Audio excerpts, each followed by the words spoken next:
지난 주말 해외 증시 마감 동향과 주 소식들 외신 통해서 확인해 보겠습니다. 지난 금요일 뉴욕 증시는 기업들의 실적 호조에 일제히 상승했습니다. 특히 S&P 500 지수는 2007년 12월 이후 처음으로 1,500포인트를 돌파하기도 했는데요. 자세한 내용들 월스트리트 저널을 통해서 확인해 보겠습니다.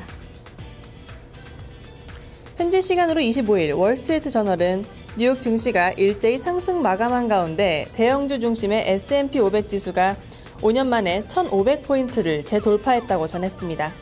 이에 따라 S&P 500 지수가 1,510포인트 저항선을 뚫을 경우 단기간 내에 1,576포인트에 달했던 사상 최고가 경신도 가능할 것으로 전문가들은 내다봤습니다. 이날에도 역시 기업들의 개선된 실적이 증시의 상승을 견인했습니다.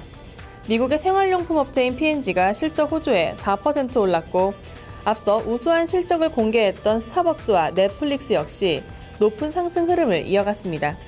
JP 모건 체이스와 뱅크 오브 아메리카 등 금융주들도 1% 내외의 상승폭으로 증시의 순조로운 흐름을 도왔습니다. 지난주 뉴욕 증시에서 단연 돋보였던 종목은 애플이었습니다. 전반적인 증시의 상승 분위기 속에 급락세를 보이며 급기야 시가총액 1위 자리까지 내주기도 했는데요. 이 소식 외신 통해서 확인해 봅니다. 현지 시간으로 지난 25일 CNBC는 애플이 세계에서 가장 가치 있는 기업 타이틀을 석유 메이저인 엑손모빌에 넘겨줬다고 전했습니다. 이날 뉴욕 증시에서 애플의 주가는 전일보다 2.36% 하락한 439.88달러를 기록했습니다. 전일 실적에 대한 실망감에 12% 넘게 하락한 데 이어 시가총액 1위 자리까지 내주게 된 것입니다. 올해에만 17% 하락하며 뉴욕 증시에서 가장 부진한 성적을 보인 애플의 시가총액은 4,130억 달러까지 줄었습니다. 아이폰 5 출시 당시 기록한 최고가에서 35% 넘게 떨어지며 4개월 동안 2,450억 달러가 증발한 것입니다. 반면 엑손모빌은 이날에도 0.4%가량 오르며 4,180억 달러의 시가총액을 보유한 것으로 나타났습니다.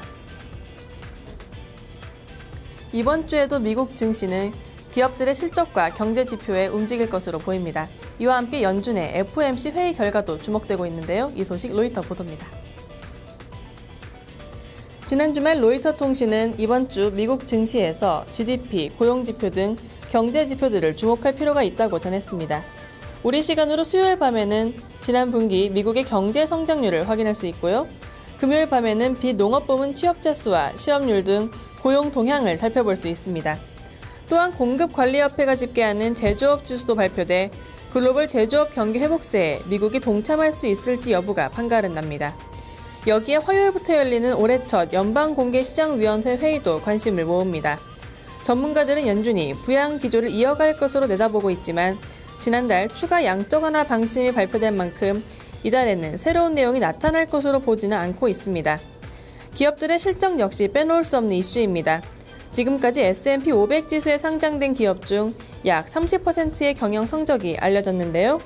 이 중 68%가 어닝 서프라이즈를 알렸습니다. 이번 주에는 야후, 퀄컴, 페이스북 등 기술주뿐 아니라 캐터필러, 보잉 등 주요 제조업체들의 실적도 확인할 수 있습니다. 지금까지 외신 브리핑이었습니다.